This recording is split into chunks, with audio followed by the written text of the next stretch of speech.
Yo quiero ser sano, pero si Dios decide que no, y eso no va a cambiar mi relación con Dios. Tú quieres una familia feliz y si no lo logras, no va a cambiar tu relación con Dios. A primera vista esto puede ser contradictorio. ¿Cómo vamos a confiar en un Dios que no nos puede salvar? ¿Cómo podemos confiar en Dios y aún así estar abierto a la posibilidad de que Él no va a hacer lo que queremos? Y ese precisamente, diría el apóstol Cantinflas, es el punto chato. Ese es el punto. Pues ahí está el punto chato, decía. ¿Se acuerda cuando cantinfleaba? La fe madura y robusta y sólida confía en Dios, aun cuando Dios no lo hará a nuestra manera o a la manera en que pedimos que lo tiene que hacer. El mensaje de hoy trata acerca de cómo ser fieles en el desierto, cómo ser fieles en el valle. Es un mensaje para quienes luchamos, para quienes resistimos. Es un llamado a aquellos que nos mantenemos amarrados a la fe, aunque sea aferrados a los hilos más débiles, pero ahí estamos permaneciendo. Y no tiene que ver con escapar del desierto. Créeme que me encantaría darte un manual de instrucciones para evitar los desiertos y los valles de la vida. Si lo supiera, no dudaría en compartírtelo, no sería tan canalla de guardarme un secreto así. Nada me haría más feliz que compartirte una fórmula mágica que nos explique toda nuestra desilusión y conecte todos los puntos de nuestra vida de manera que digamos, por eso me está pasando lo que me está pasando. Si lo supiera te lo compartiría. Pero todo lo que tengo para ofrecerte hoy es lo que Dios me ha enseñado a los golpes, a los trancazos, a los porrazos, decimos en mi país, en mi propio caminar, por muchos de mis propios valles y desiertos privados y personales. Todos tenemos una experiencia esta mañana, tarde o noche, según me vean en casa, conforme el uso horario, en común. Las oscuras profundidades del valle, ese lugar de olvido, de aislamiento, de soledad, de preguntas sin respuesta. Para algunos solo dura un poco. Afortunadamente para algunos los desiertos son una temporada que tiene fecha de inicio y fecha de culminación, pero para otros puede ser a veces la topografía fija que define sus vidas. Hay gente que está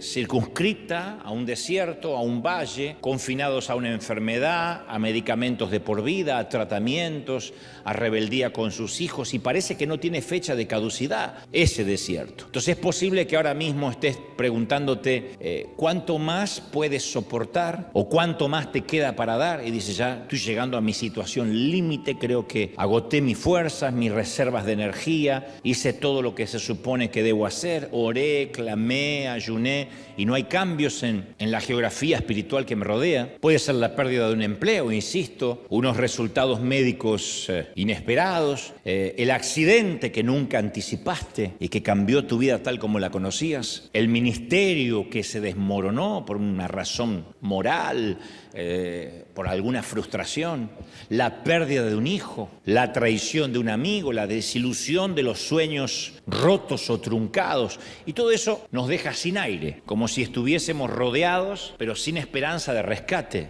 sin siquiera la fe de que vamos a salir de esto. En la vida, en el desierto, la vida es la profundidad del valle, la vida en el desierto es la tristeza, lo álgido, lo triste, y algunos sienten como un puñetazo en el estómago y nunca más se vuelven a recuperar. Hablo de un golpe, de un duelo, de un infortunio, y sienten literalmente como que les quitaron el aire, como que les pegaron, como se dice en el boxeo, que no hay que hacer debajo del cinturón. Y están resentidos, sin aire, amargados, pero no solo por sus propias circunstancias, sino porque perciben que otros han logrado escalar hasta las rocas más altas y han salido. Y de repente hay gente que dice, ¿por qué a mí me toca no salir? ¿Por qué a mí me toca quedarme en ese valle de sombras, de oscuridad, de muerte en el peor de los casos? Sin embargo, mientras que algunos se rinden, otros encuentran en ese mismo desierto un segundo aire. Por alguna razón que va a ser, no difícil, pero va a ser complejo de explicar, algunos en ese desierto encuentran un segundo oxígeno para la vida. Como que el sufrimiento, y lo hemos hablado en más de una ocasión, los lleva a la sabiduría que no tenían antes. El desierto los quebranta y los lleva a una nueva madurez, a una segunda madurez. Y descubren algunas personas en las crisis, en los valles, una reserva de energía, de fuerzas, de unción que no sabían que tenían, que estaba ahí, pero que surgió a partir de estar en la fragua, a partir de estar en el tamiz, en el colador de Dios, en el horno de prueba. Y su relación con Dios, a partir de esos sufrimientos, hay gente que siente que su relación con Dios alcanzó profundidades de intimidad que no habrían logrado bajo ninguna otra circunstancia,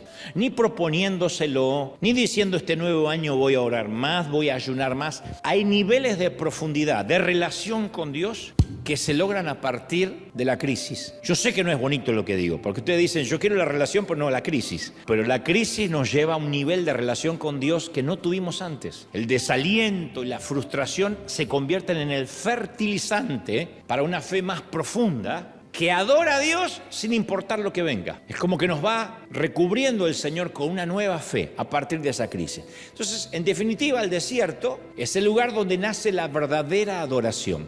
Yo digo siempre, muéstrame a un verdadero adorador y yo te voy a mostrar a alguien que atravesó un verdadero desierto. Porque es la adoración quebrada, es el frasco de alabastro quebrado, literalmente, el que adora de lo profundo del ser. No está adorando para que lo vean, no está cantando porque la música es linda, sino que les sale de las profundidades debido a las crisis que ha tenido que atravesar. Es una adoración muy pura, muy sincera, muy quebrada. Y yo quiero que esta mañana o tarde o noche te grabes esto. No importa quién o qué te lanzó a ese valle o a ese desierto, ese no es el final de tu historia.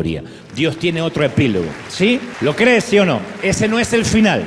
Yo recuerdo la primera vez que escuché a un evangelista decir, Dios te ama y tiene un plan maravilloso para tu vida. Frase que decían todos, desde Billy Graham a Luis Palau, Alberto Motesi, a Gigi Ávila, todos decían, Dios te ama y tiene un plan maravilloso para tu vida. Yo tendría, 11, 12 años cuando realmente por motus propio esa frase hizo que yo entregara mi corazón al Señor. Pero yo tengo que reconocer hoy, con el correr de los años, que en aquel momento creí que ese plan maravilloso para tu vida era un camino de rosas. Yo dije, wow, es maravilloso. ¿Un plan maravilloso qué es? Y bueno, a priori, una vida exenta de problemas, libre de pruebas, exonerado de desiertos, desierto free. Pero el caminar con Dios sacó a luz mi ingenuidad. Y entonces a medida que fui transitando mi peregrinar con Dios, fui entendiendo que una vida sin valles no es parte de la promesa. Nunca fue parte de la promesa una vida sin desiertos. Es más, como digo siempre, las Escrituras garantizan lo contrario. Las Escrituras nos pone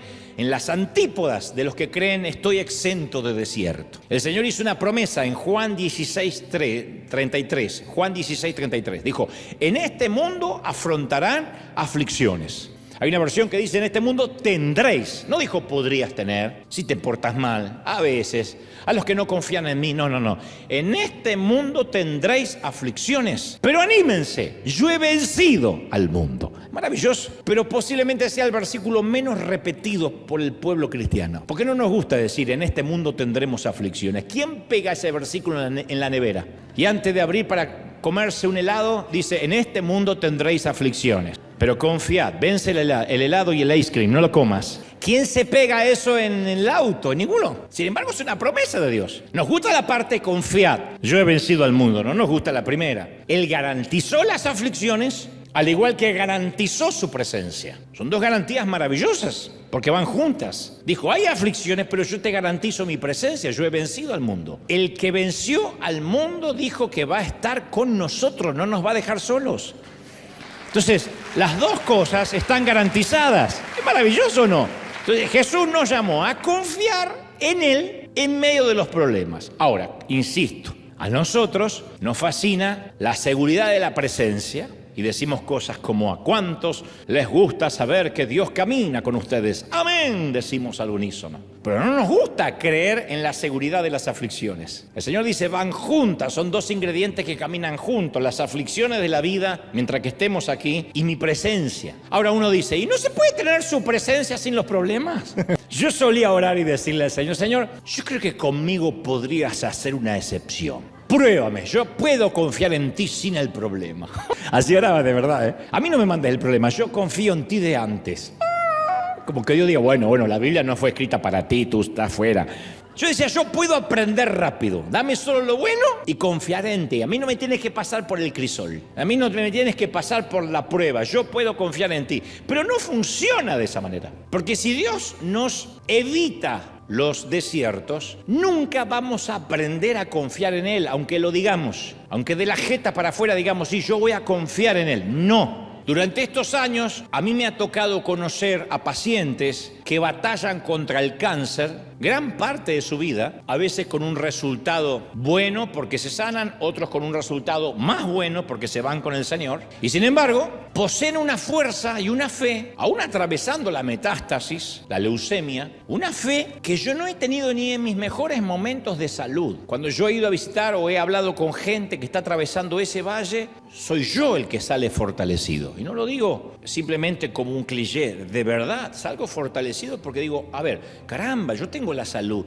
tengo la energía y a veces me aburro o me quejo, y estas personas que no se pueden mover de la cama o no se puede alejar demasiado porque tiene diálisis la semana que viene, está agradecida a Dios y tiene una relación con Dios que yo no he tenido en mis mejores momentos de, insisto, de salud y energía. He conocido ancianos que han tenido una vida increíblemente difícil, pero difícil, no como algunos que dicen, bueno, como la mía, que la pasé mal porque vine a este país indocumentado. No, yo hablo de los abuelos que escaparon de la Segunda Guerra, los bisabuelos que sentían las bombas y mientras que explotaban a su alrededor y le destruían la casa, corrían para salvar sus hijos, comían de salteado, vivían a caldo. Y sin embargo los he conocido de viejitos y poseían la dulzura de un niño. Nunca he visto a mi abuela quejarse, siempre agradecida a Dios. Agradecía porque ahora podía comer 2 o 3 veces al día. Y decía, yo no dejo de agradecer porque de chica a veces comía o masticaba algo para engañar el estómago. Ustedes están pensando, mi estómago no lo engaño fácil, es muy inteligente, tiene que comer. Pero yo he conocido a estos ancianos que nos dan una lección de vida porque la crisis cambió su perspectiva. Me ha tocado conocer el calor de la resiliencia y el estoicismo de los papás que han enterrado a sus hijos. Como decimos siempre, estamos creados para ver morir a nuestros padres, no al revés. No tiene nombre. Si uno pierde un padre es huérfano, si uno pierde un cónyuge es viudo, pero si uno pierde un hijo no hay nombre en el diccionario para esa situación. Y cuando yo veo a estos padres que entierran hijos, que han enterrado, que los tenemos aquí en River, a mí me despiertan, número 1, muchísimo respeto y número 2, una admiración profunda. Porque yo no me puedo imaginar resistir como ellos, seguir cantando, adorando a Dios y con la esperanza de volver a encontrarse con su hijo más allá del sol. Esa clase de fe, ¿cuándo se forma? Cuando nos aferramos a la presencia de Jesús en medio de las dificultades. Ahora, no estoy diciendo que necesariamente tengamos que atravesar un cáncer, la pérdida de un hijo, para poder valorar eso. Pero digo, si la vida fuese un lecho de rosas, nosotros nunca realmente adoraríamos de verdad. Lo haríamos de la boca para afuera, como dice la palabra, este pueblo de labios me honra, pero su corazón está lejos. Seríamos unos religiosos más, haciendo liturgias. Entonces, en palabras más simples, las dificultades siempre nos hacen mejores personas. Siempre. Muéstrame a alguien que pasó por una dificultad, pero de las buenas, de las grandes, esas que dejan en la lona a cualquiera, pero resisten. Y yo te voy a mostrar a alguien, como digo siempre, que no se hace problema por babosadas, que no discute por estupideces, que no hace mala cara por un café frío, por un lugar en la fila, porque tiene que esperar más en el mercado, porque atravesó el valle de sombra y de muerte. Son personas más empáticas, son personas menos juzgadoras, no señalan tan rápido al que está enfermo y dice algo habrá hecho, está pagando por algo, no, porque pasaste por ahí y sabes que no estabas pagando por nada. Son personas menos fariseas y por suerte lo bueno de esto es que no es necesario fabricar las dificultades, la vida las trae. Vive lo suficiente y la vida traerá su propio kit de desiertos incluidos. Todos pasamos desiertos por la vida, no necesariamente escapar de una guerra, pero hay otro tipo de granadas y bombas que explotan cerca nuestro y nos hacen asirnos, tomarnos de la mano del Señor. Dicho esto, yo creo que naveguemos juntos por una historia bíblica apasionante que va a hacernos... Nos va a abrir el cerebro, nos va a llevar a un nuevo nivel si me prestas muchísima atención, si es que estás o vas a atravesar un desierto. Y como los 3 te van a pasar, quiero que me prestes atención. La primera vez que yo escuché la historia de Daniel y sus 3 amigos fue en una escuela dominical para niños, así casi medio siglo atrás. esta es la primera vez que me toca predicar sobre el tema. Nunca había tocado el tema. No porque no me interesara, sino porque de pronto no había cobrado el sentido que hoy cobró para mí. Hace más de 50 años que yo escuché esta historia y en resumen, la maestra nos contó la historia de 3 jóvenes exiliados en Babilonia que osadamente se mantuvieron firmes en su fe contra un rey dictatorial, poderoso, y que fueron rescatados de manera milagrosa de un horno de fuego porque confiaron en Dios. Esa era la historia. Nunca la olvidé, porque son esas primeras historias que uno escucha de niño. Y hasta recuerdo la ilustración del libro didáctico que ella utilizó, donde se veía a estos 3 hombres caminar por el medio del fuego junto a uno más que caminaba con ellos como si fueran los 4 fantásticos de Marvel. Pero a medida que fui haciéndome adulto, la alquimia del tiempo hizo que esta historia cobrara más profundidad, especialmente en mi vida. Y las incursiones, supongo, en mis propios hornos, hizo que aquella historia dejara de ser casi una fábula lejana y empezara a tener un sentido casi literal en mi vida. Y es lo que te voy a compartir a continuación. Nabucodonosor, es lindo nombre para que le pongas a tu bebé si quedas embarazada, porque le puedes decir Nabuco. Nabucodonosor era el hombre más poderoso del planeta, del mundo conocido de la época, ¿no? Ni siquiera la superpotencia anterior, Asiria, había logrado conquistar Jerusalén, pero sí lo había hecho, con permiso de Dios, por la desobediencia de Israel, el imperio babilónico. Y Nabucodonosor accedió a cumplir lo que Dios le estaba permitiendo sin que él lo supiera, sacó por la fuerza al pueblo de Dios, tomó cautivos a muchos y según la costumbre babilónica, todos los jóvenes prometedores, los cerebros del momento, fueron llevados a Babilonia para ser aculturados y naturalizados al imperio babilónico. En otras palabras, sus nombres fueron cambiados, les enseñaron una nueva lengua, un nuevo lenguaje, un nuevo acervo cultural, fueron reeducados, adoctrinados y recibieron puestos en el gobierno. Nabucodonosor no solo quería tomar cautivo Jerusalén, Judá, sino que quería a los muchachos para que trabajen para él. Los tomaba de jóvenes, los adoctrinaba y los ponía en lugares estratégicos como parte de sus funcionarios. Pero este rey, que se ve que tenía un espíritu argentino, quería más reconocimiento, no le alcanzaba con tantos campeonatos del mundo y con Messi, de manera que se construyó a sí mismo una estatua. Llamó a todos los funcionarios del imperio y el día de la dedicación de la estatua tocó su himno, su canción lema, para que todos se arrodillaran ante la imagen. Era una demostración de su hegemónico poderío y además acompañado con un ritual coreografiado de adoración, de lealtad nacional. Y todo el mundo se postró ante ese monumento, excepto 3 de sus funcionarios de su propia provincia, de su propio condado, de su propia jurisdicción, con 3 nombres muy particulares, por supuesto, nombres que el propio rey les había asignado: Sadrach, Mesad y Abednego. Y para añadir un insulto mayor a la traición, el rey mismo los había nombrado sus funcionarios de confianza. Así que de manera que no era un rechazo solo a la cultura de Babilonia, sino un acto de traición contra el monarca, contra el jefe. De modo que en un arranque de ira, el rey los llama para que le expliquen esta poca plausible osadía, para que le digan por qué habían tomado la decisión de no postrarse ante la estatua cuando era un decreto que no estaba sujeto a debate. ¿Cómo se atrevían estos 3 funcionarios, muchachitos además, a ignorar su edicto? Después quizás pensó, bueno, después de todo estos 3 muchachos no son nativos de Babilonia, quizá hubo un malentendido en la traducción. Así que en Daniel capítulo 3 y el versículo 14 se relata que el rey les pregunta: ¿ustedes 3 de verdad que no honran a mis dioses, ni adoran a la estatua de oro que he mandado erigir? No era una pregunta retórica, de verdad él estaba instigando para querer saber cuál era el motivo. Y por las dudas, como todo monarca dictatorial, los amenazó. Acto seguido agregó: si están listos, les voy a dar una oportunidad. En cuanto escuchen la música, se inclinarán y adorarán a la imagen que yo he hecho. De lo contrario, serán lanzados de inmediato a un horno en llamas y no habrá Dios capaz de librarlos de mis manos. Qué petulante el tipo, ¿no? Qué manera de hablar iracunda y de decir no habrá Dios que los libere. Era el hombre más poderoso del planeta, no era el alcalde de pueblo, era el hombre más poderoso del planeta, que afirmó su autoridad. Y desde luego, cuando dijo esto, esperó constricción, vasallaje de parte de los muchachos. Pero la respuesta de los de los 3 hombres es lo que realmente nos causa asombro, a mí me causa estupor y, como te decía hoy, con el correr de los años, mucha admiración. Y no quiero que te la pierdas, quiero que no te la pierdas, porque más allá que se niegan, hay unos secretos escondidos, unas gemas en la respuesta. Los 3 muchachos, sin perder la calma, ecuánimes, serenos, digo, lo supongo, lo especulo porque la Biblia no dice que hayan levantado la voz, le respondieron: si eso sucede. Recuerda que la amenaza es al horno de fuego. Supongo que uno de ellos toma la palabra por los 3 y colectivamente responden: si eso sucede, el Dios al que servimos puede librarnos del horno y de las manos de su majestad.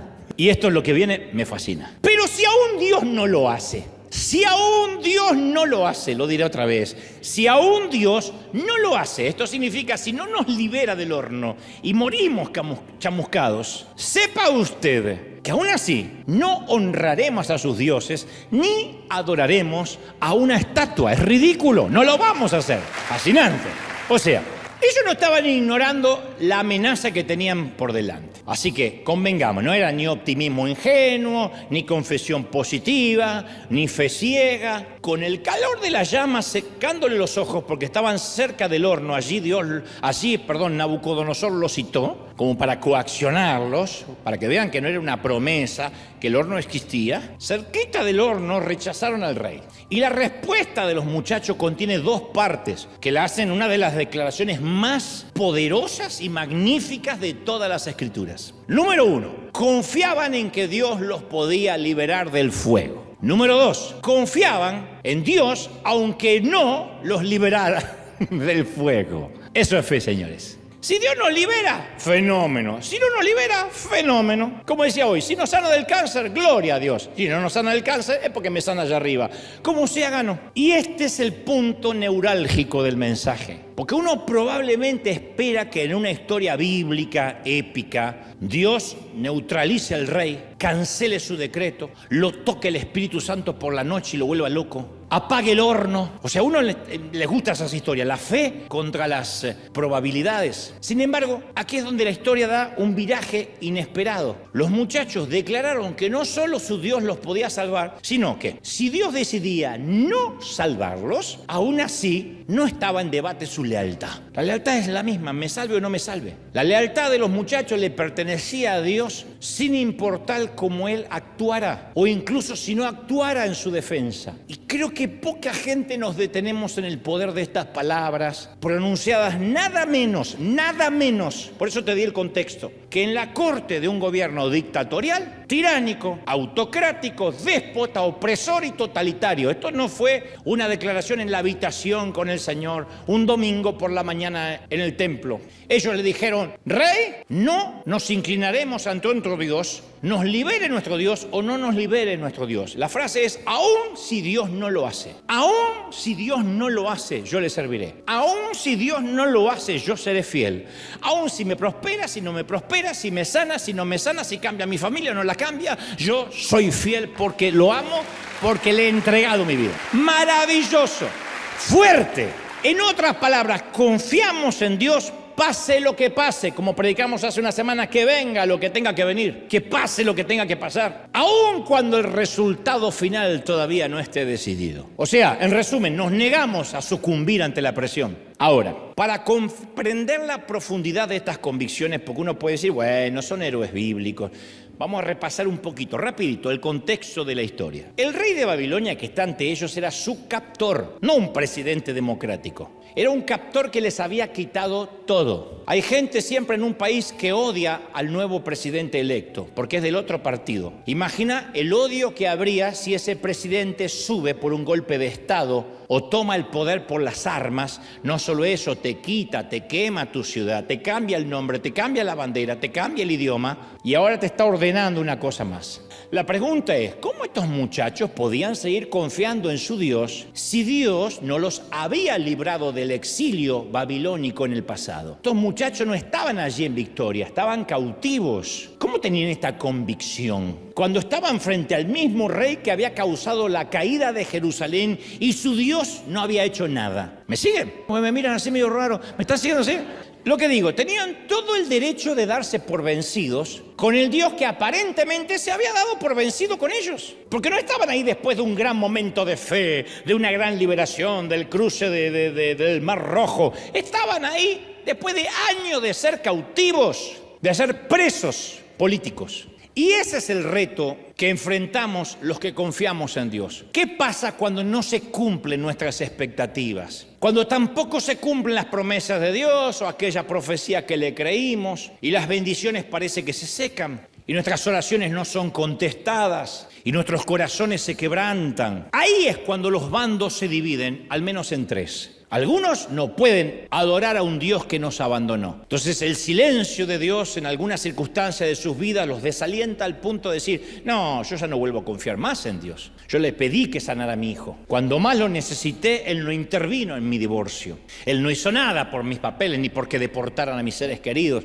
Hay gente que se pone en el antagonismo de Dios y no vuelve a confiar en Él. Dios me falló. El segundo bando no expresan un rechazo tan implícito, tan directo hacia Dios, pero establecen una resignación callada, toman distancia, no abandonan a Dios del todo, pero se mantienen distantes, ya no son tan confiados en Él como antes.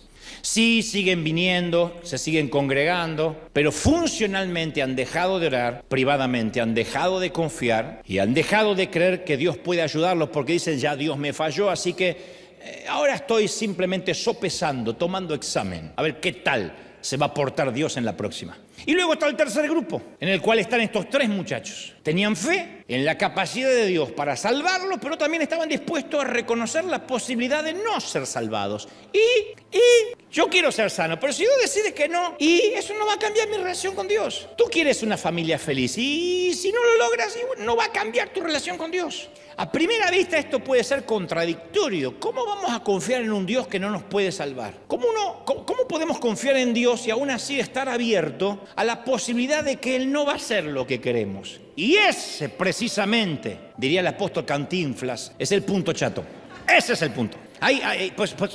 Pues ahí está el punto chato, decían. ¿Se acuerdan cuando cantinfleaba? La fe madura y robusta y sólida confía en Dios, aun cuando Dios no lo hará a nuestra manera o a la manera en que pedimos que lo tiene que hacer. ¿Me siguen, sí o no? Confiamos en Dios, aun cuando no sea a nuestra manera.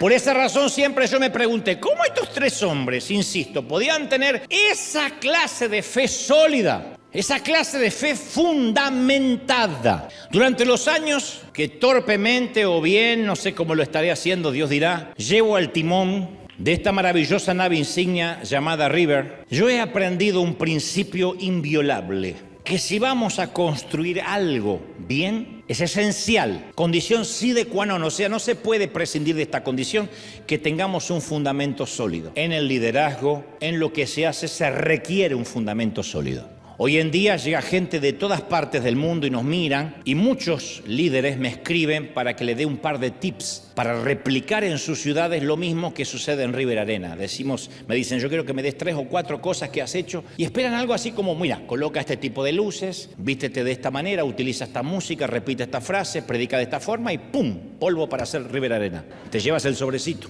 Lo haces así, lo diluyes con agua y sale un River Arena. Eso ocurre porque la mayoría no logra ver los fundamentos ni los cimientos. Y está bien que no lo vean, porque los fundamentos son subterráneos, siempre son subterráneos. Entonces, cuando vemos el proceso de la construcción de un edificio, suele ser muy tedioso. Si hay construcciones cerca de casa, es tedioso, es un mugrero, aburrido, nada nos hace sentido. Solo vemos montañas de tierra, bolsas de cemento, de cal, arena, tuberías, madera, ladrillos en algún caso. Y uno mira lo que están haciendo y no se parece nada al cartel que coloca el arquitecto en la esquina como modelo terminado, ¿no? Uno dice, pero eso así va a quedar, esto es un desastre. Luego de varios meses que uno no le hace sentido a lo que están haciendo y que la gente trabaja en los fundamentos, vamos a ver que el edificio se construye y se eleva en cuestión de días. Y yo conozco mucha gente que quiere construir un rascacielos y nunca se tomó el trabajo de establecer las bases. Y como dijo el Señor, luego son torres a medio construir, de lo cual los demás se burlan. Y lo curioso es que nadie después viene a nuestra casa y alaba nuestras bases o la profundidad de los cimientos. ¿Quién fue a tu casa y te dice, oh, qué pedazo de cimiento? Nadie. Pero toda esa fuerza oculta es lo que nos hace permanecer. fuerza oculta. En los países del Caribe o en el mismo Miami, Florida, en la otra costa, no se construye para el sol, se construye para las tormentas, para los huracanes. Y los arquitectos desarrollan rascacielos con el mismo enfoque de las palmeras que pululan Florida, con una base construida para permitir que el edificio oscile ligeramente mientras soporta fuertes vientos. Hay muchos árboles que no sobreviven a las tormentas. La palmera fue creada para soportar y resistir. Dice Salmo 92:12, el justo florecerá como la palmera. Las palmeras se doblan y dice, uno piensa, ¿se va a quebrar? No se rompen, vuelven a enderezarse. A lo mejor quedan así como el tío después de Navidad, pero después se endereza. Entonces, la imprevisibilidad de los trópicos no puede derribarlas, ni siquiera sofocar su fruto. Entonces, cuando tenemos buenos fundamentos, lo que debería destruirnos nos hace crecer. Lo que debería habernos derrotado nos fortalece. Pero para eso, ¿qué hay que hacer? Establecer fundamentos.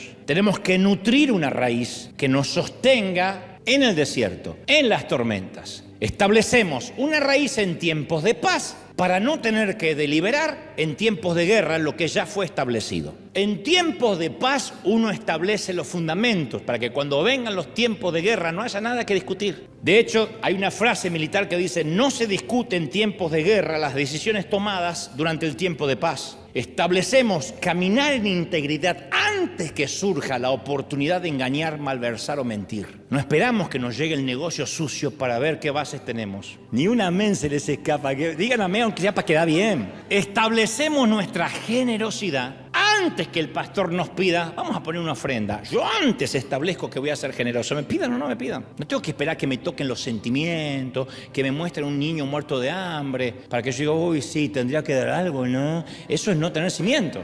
Establecemos que los domingos vamos a venir a la iglesia antes que nos veamos tentados en faltar por estupideces como un simple partido, asistir a un cumpleaños o celebrar el Día de la Madre, que son estupideces comparadas con faltar al servicio. Antes establecemos. Entonces no nos levantamos la mañana y decimos, pero vamos hoy o comemos las carnitas. No, porque antes, que acá no pasa, pero en el segundo servicio no sabés cómo faltan. Establecemos antes la raíz, con cimientos sólidos. Y cuando los cimientos son sólidos no hay nada que discutir. Las convicciones y los fundamentos no están sujetos a debate. Hay un pastor en Argentina que vendió una propiedad y entonces le proponen, me consta porque tengo gente cercana a este hombre de Dios que ya está en la presencia del Señor, le proponen que la operación se haga en negro para que él pueda ganar más o hacer figurar de que en negro significa fuera de papeles para que el IRS, la FIP en este caso en Argentina, Hacienda en España, para que pueda bajar el precio, rebajar el precio y pagar menos al fisco, hacer una especie de tramoya, como se dice, para evitar el fisco, para pagar menos. Y este pastor ofendido dijo, bajo ningún punto de vista, yo no voy a hacer esto. Y el otro le dice, pero en esta operación perdemos los dos si ponemos el valor por lo que realmente se está haciendo la operación. Y el pastor dijo, es que yo ya tomé mi decisión, pero no ahora ante esta situación. Yo la tomé cuando acepté a Cristo en mi corazón. Yo nunca haría un negocio turbio. Esas son mis bases. Así que, si quiere...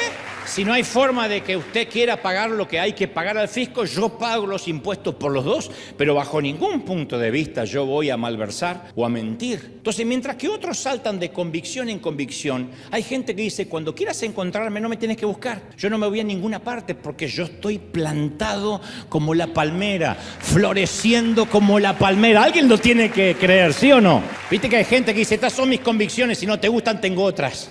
Yo recuerdo la historia de un hombre que acudió a un ministro y le dijo, pastor, ¿usted oficiaría un funeral para mi perrito que acaba de morir? Y el pastor respondió casi ofendido, mis convicciones cristianas no me permiten hacer eso. Nosotros no hacemos funerales para perros. Y el hombre le contestó, qué pena, yo quería dar una ofrenda de $100,000, se la voy a tener que dar a la iglesia bautista. Y en ese momento el pastor dijo, espere, usted nunca me dijo que el perro era pentecostal. Si es un perro lleno del Espíritu Santo, hacemos el funeral. Bueno, eso es cambiar de convicciones según la conveniencia. ¿Qué está estableciendo Dios de manera permanente en nuestro corazón durante esta temporada? ¿De qué forma Dios está formando estabilidad en nosotros para lo que viene? Jesús contó una parábola acerca de construir nuestras vidas sobre un fundamento sólido. Y dijo: quien oye mis palabras y las pone en prácticas como una persona que construye su casa sobre roca sólida. Ya está. No dice: y luego a esa gente no le vendrá tormenta, a esa gente no le vendrán los huracanes. Dice: esa gente no se moverá. Viene la tormenta, pero permanece firme. ¿Qué tiene? Bases. Sadrach, Mesach y Abednego confiaban en Dios por sus bases, sus cimientos, edificados sobre el carácter de Dios y no sobre sus circunstancias, porque sus circunstancias eran malas, eran cautivos los tipos, tenían el derecho a decir: no confiamos más en Dios. Pero sus cimientos estaban en el carácter de Dios. Eso les dio la seguridad para confiar en Dios frente al fuego. La seguridad se construye en tiempos de paz. Los cimientos se construyen en tiempo de paz, no en tiempo de guerra. En tiempo de guerra ya no se pueden volver a construir cimientos. Se viene abajo. Obviamente, cuando ellos dicen: no adoraremos a otro Dios, Nabucodonosor reacciona con furia. Cualquier misericordia o empatía que el monarca había buscado ofrecerle se había evaporado. Ordenó calentar el horno 7 veces más de lo normal. Mirá lo enojado que estaba. Estaba tan caliente el horno que hasta los guardias, cuya tarea era arrojarlos dentro, murieron en el acto. Los guardias que lo fueron a calentar, las llamas los mataron. La templanza de la respuesta de los 3 jóvenes contrasta abismalmente contra la represalia desproporcionada y encendida del rey. O sea, quiero que tengamos en claro esto. Cuando ellos dijeron: confiamos en nuestro Dios, no mitigaron las circunstancias, las intensificaron, las cosas se pusieron más feas. El declarar que adoraban a Dios no les dio la salida. No les dijo: bueno, como veo tanta fe, los voy a dejar ir. Convengamos que no era cuestión de decretar la victoria, de sellar la palabra con una ofrenda de $100, de traer al altar algo y ¡pumba! Milagro. No. El elegir confiar en Dios se convirtió en una confrontación. Por eso muy pocos llegan hasta ahí. El creer en Dios aumentó el calor del horno. Y esta es otra palabra que no espero muchos amenes. Pero tu confianza en Dios muchas veces va a calentar mucho más el horno. El enemigo no va a decir: bueno, está bien, qué cabeza loca este. No, se va a poner iracundo y va a calentar el horno más. Y notemos que en estas cuestiones no hay posición neutral. No se puede jugar en ambos equipos, O te postras o te quemas. O te postras o te quemas. No hay tercera opción. Y ellos eligieron quemarse. Si Dios nos salva, nos salva. Si no nos salva, y bueno, nos quemaremos. Pero nuestras convicciones no están sujetas a debate. Nosotros no vamos a desarmar el edificio y cambiar las bases. Nuestras bases están puestas desde niños. Yo no miento, yo no estoy dispuesto a pecar adrede, yo no estoy dispuesto a claudicar al primer cambio de tormento o al primer cambio de gobierno. Yo no cambio mis convicciones porque mi fe está basada en la roca sólida que es Jesucristo. Es mi base.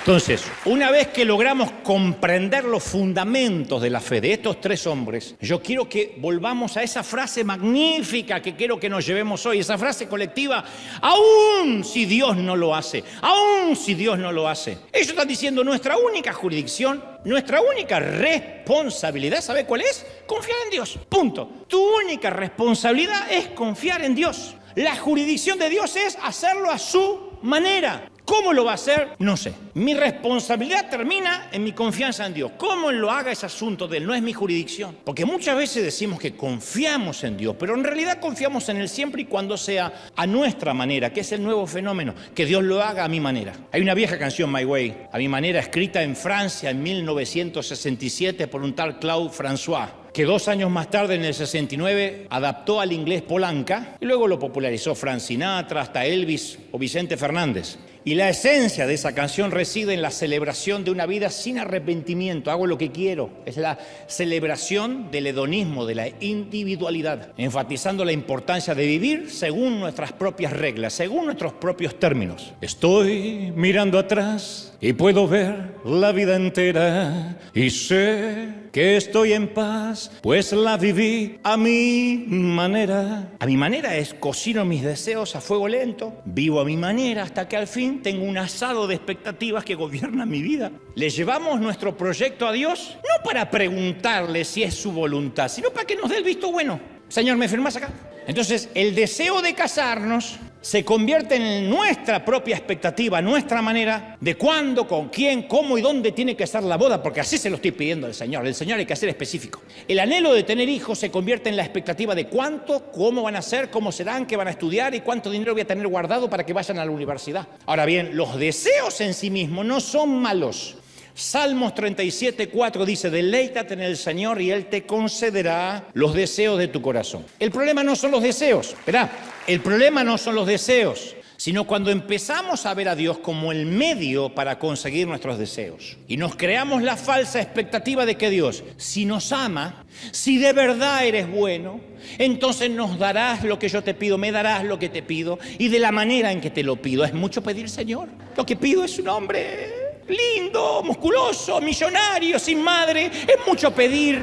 Ahora, esto no pasa de un día para otro, que nos volvemos tan imbéciles para pedir. Esta clase de expectativas comienza al principio como un deseo sincero. Al principio queremos que haga su voluntad en todo. Así somos cuando nos entregamos al Señor. Señor, te entrego el control de mi vida. Haz tu voluntad. Y estamos seguros que lo que estamos pidiendo está sellado con una fe sincera. Pero después sutilmente y casi de manera, yo diría, inconsciente, a nuestra oración sincera o lo que a priori fue sincera, le vamos agregando algunas frases. La oración que era, Dios, me gustaría casarme, se convierte en, si hicieras que me case, yo sería mucho más feliz y podría servirte mejor. La oración que era, me gustaría servirte en lo que quieras, Señor, úsame, cambia porque yo quiero impactar a las naciones, tener miles de seguidores para que mi ministerio realmente impacte.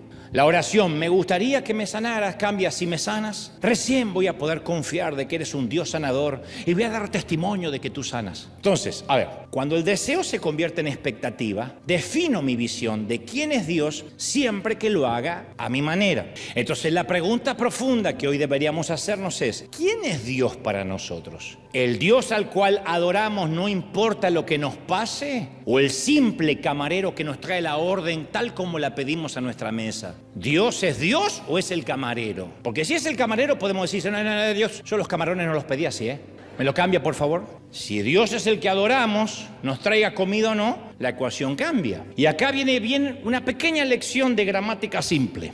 Todas las condiciones de un contrato o relación tienen dos partes. Comienzan con una prótasis, no prótesis, prótasis, que significa sí, y concluyen con una apódosis, que significa entonces. La prótasis despliega una serie de condiciones que si se cumplen, la apódosis nos da el resultado. O sea, una relación sin condiciones significa que estoy comprometido sin importar lo que la otra persona haga. Estoy comprometido con una institución sin importar lo que la institución haga. Lo opuesto es una relación condicional de consumidor, definida por ciertas normas.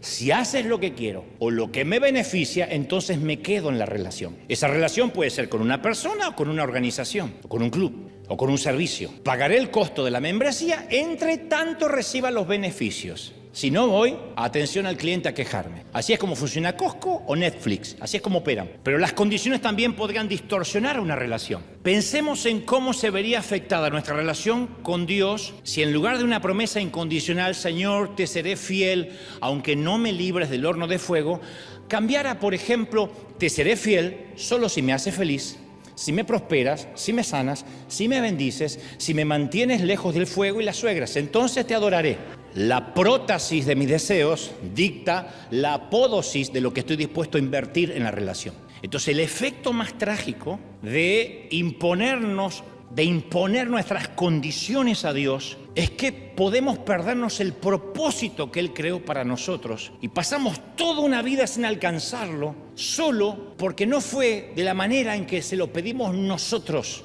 Sadrach, Mesach y Abednego pudieron haber puesto condiciones, claro que pudieron haberlas puesto. ¿Cómo no? Señor, si guarda nuestra ciudad, si liberas a nuestro pueblo de estos captores, te seremos fieles. Todo lo contrario. Dijeron, si Dios no lo hace, igual, no vamos a adorar a otro Dios. Pero tenemos la costumbre de pretender condicionar a Dios. Es una costumbre mal aprendida, mal enseñada. Si alguien se enferma en nuestra familia, no va a faltar el creyente, estoy seguro, porque estos tipos de creyentes están distribuidos de 2 a 3 por día para que te los encuentres 3 veces al día. Están distribuidos estratégicamente. Se te enferma alguien, tú o alguien, y va a venir alguien a decirte, deberías declarar sanidad con más fe. Te unas ganas de, Señor, llévatelo, si ocupa aire.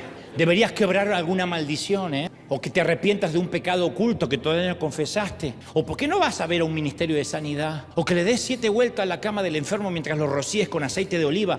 Cada uno de estos consejos es para que Dios esté obligado a hacerlo a nuestra manera. No es que Dios no me sana. Pero claro, ¿llamaste a los ancianos de la iglesia? No, no tienen ancianos. Ay, por eso se va a morir. Condiciones como esas se basan en la suposición que Dios sigue cierta fórmula y si no recibimos lo que queremos es porque no seguimos la fórmula. Si el pastel no te salió, revisa la receta. Así es como opera la religión organizada. Cumple con tu parte, Dios cumple con la suya. Y cuando algo no funciona, como lo predice la fórmula, revisa la fórmula. Busca dónde no cumpliste con tu parte, sea por comisión o por omisión. Entonces, si alguien no prospera o le va mal o pasa un desierto económico, inmediatamente le dice, pero no estás ofrendando.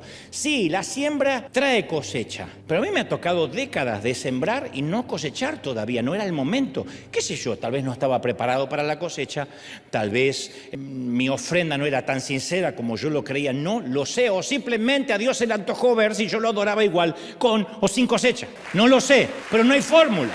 Porque la gente dice, si no cumpliste, vuelve atrás, cúmplele, y entonces cúmplela y Dios hará su parte. Es una manera transaccional de relacionarnos con Dios. Dios no transa, Dios no negocia. Él te bendecirá solo si cumples tu parte, nos dicen. Que quede claro, ser sus hijos, claro que tiene ciertas condiciones que surgen por amor. Él quiere nuestra obediencia, nuestra confianza, nuestra lealtad, nuestras ganas de ser santos. Pero Él, en vez de decirnos, solo si me obedeces seré tu Dios, declara, yo soy tu Dios, quien te salvó antes que me conocieras y eres mi hijo porque lo he decidido. Él nos amó antes de enviar al Hijo. Él no es nuestro Dios luego que cumplamos sus condiciones, sino que es nuestro Dios aun de que aceptemos cumplir sus condiciones. Entonces, durante estos años, yo he orado en salas de cuidados intensivos, he orado por algún cónyuge, por una esposa cuyo marido la golpea, he orado para que Dios sane a una mamá a punto de morir porque sus niñitos todavía la necesitan. Pero he aprendido a orar a los golpes, no digo hoy, miren que yo lo alcancé, a los golpes lo aprendí. Y espero que ninguno de ustedes tenga que aprenderlo de mala manera. Yo lo aprendí o entendí a orar, aprendí a orar sin un control arrogante. No son oraciones que reclaman, sino oraciones filtradas para que Dios tenga la última palabra, su soberana voluntad. De lo que yo puedo ver, porque yo no veo nunca el 360, yo veo lo que puedo abarcar como humano. Digo, estos chiquitos necesitan a su mamá todavía, pero no sé cuál sea el plan de Dios para esa mamá y esos chiquitos. Así que yo oro, clamo por la sanidad, pero siempre sé que la última palabra es de Dios. Y eso no me decepciona. Aún si Dios no lo hace, yo continúo orando, continúo buscándole, porque a priori es todo lo que tengo, no tengo a más nadie a quien orar. Continúo confiando en su cuidado, aún si no lo hace en la manera que se lo pido. Y he aprendido que hay dos clases de fe. Una dice si es que, y la otra dice aunque. Una dice si es que todo me va bien, si soy próspero, si soy feliz, si ninguno de mis seres queridos muere, entonces iré a la iglesia y daré lo que pueda y lo serviré. La otra dice aunque el mal prospere, aunque sude en Getsemaní, aunque tenga que beber de la copa del Calvario, aún así y precisamente así confiaré en el Señor que me creó. ¿Lo recibimos, sí o no? Bueno, ¿cómo terminó la historia de los tres muchachos? Y Dios los salvó del horno, claro. Nabucodonosor se acercó al horno y vio una cuarta persona en el fuego que tenía la apariencia del hijo de los dioses. Así es como lo vio Nabucodonosor, la apariencia de un ser inmortal que caminaba con ellos. Y esta figura divina estaba de pie con los tres hombres y los protegió de tal manera que sus ropas ni siquiera se chamuscaron ni tenían olor a humo. Yo hago asado y tengo olor a humo por 3 días. Estos estaban en el horno y no tenían olor a humo.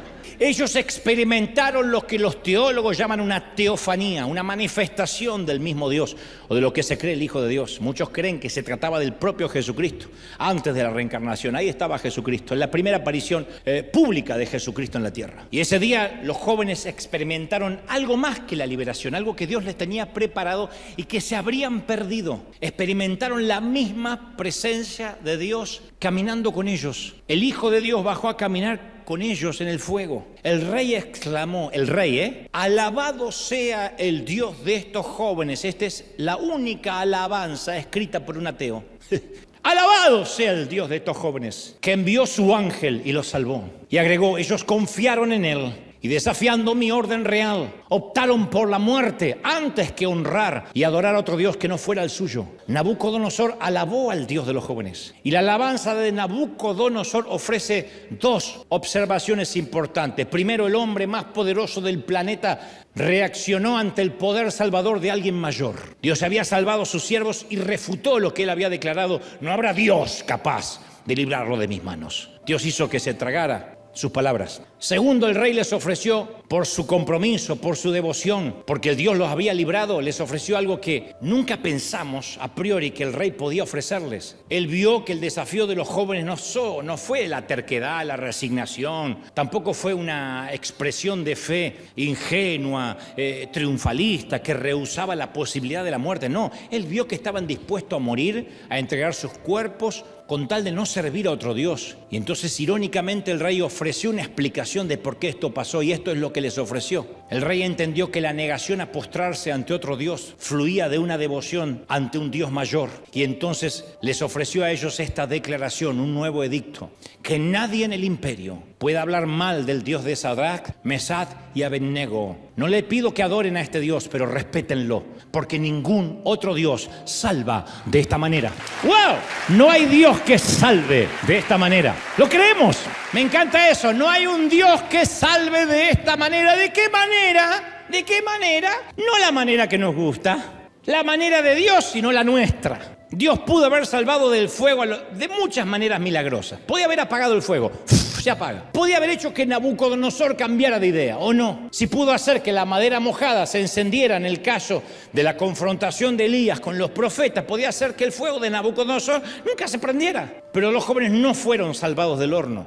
Dios permitió que fueran echados. Y en vez de cambiar la circunstancia, Dios hizo que su presencia fuera conocida en medio de ellos y por medio de ellos. Jesús tenía planificado caminar con ellos en el horno y se lo hubieran perdido. Hay desiertos que Dios planificó caminar con nosotros. Eso es ganancia.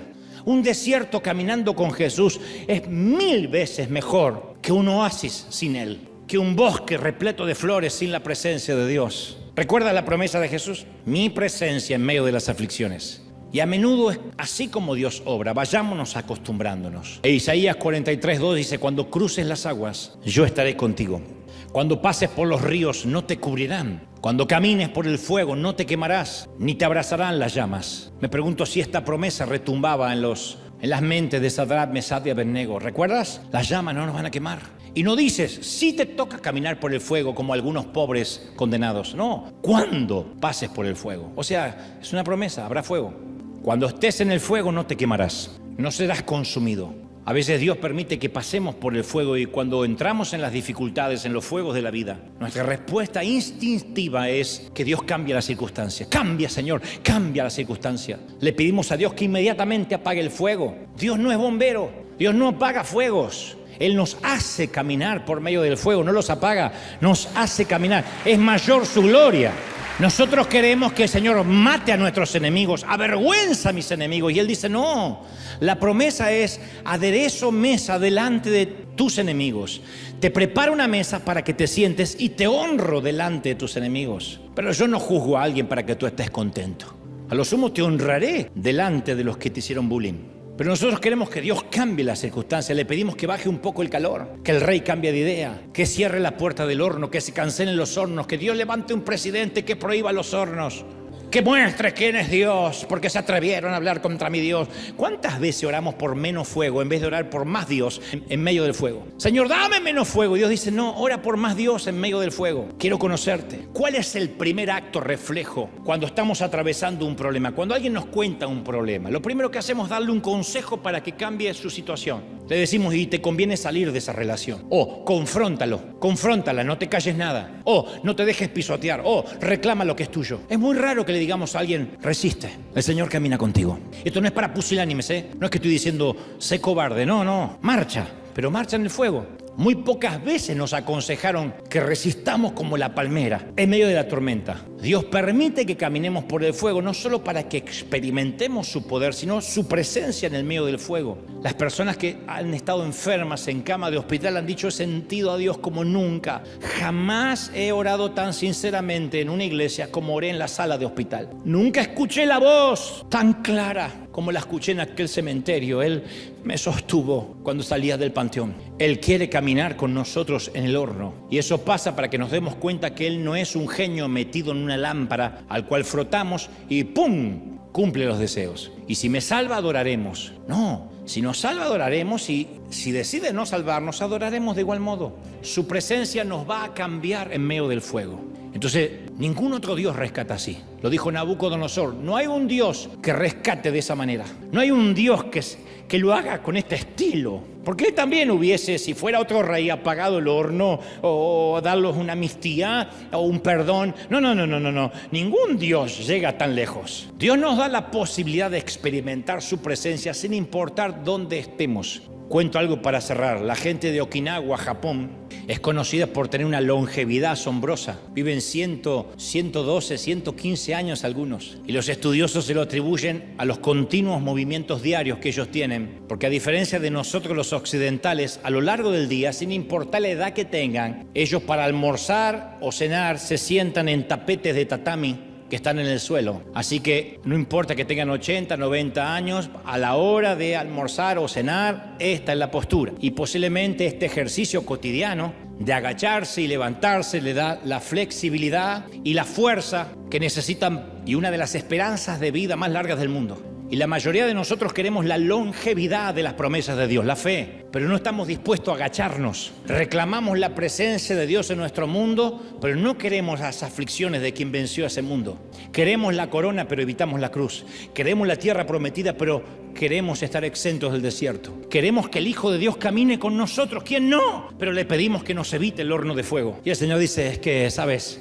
Yo camino en hornos de fuego. Yo camino en los desiertos. Si quieres acompañarme, me conocerás como nunca. No habrá nada ni nadie que nos interrumpa. Queremos que Dios nos bendiga, pero en nuestros términos. Pero quiero que te grabes esto. Dios no está negociando. Él solo nos dice, cuando cruces las aguas, yo estaré. Cuando pases por los ríos, yo estaré.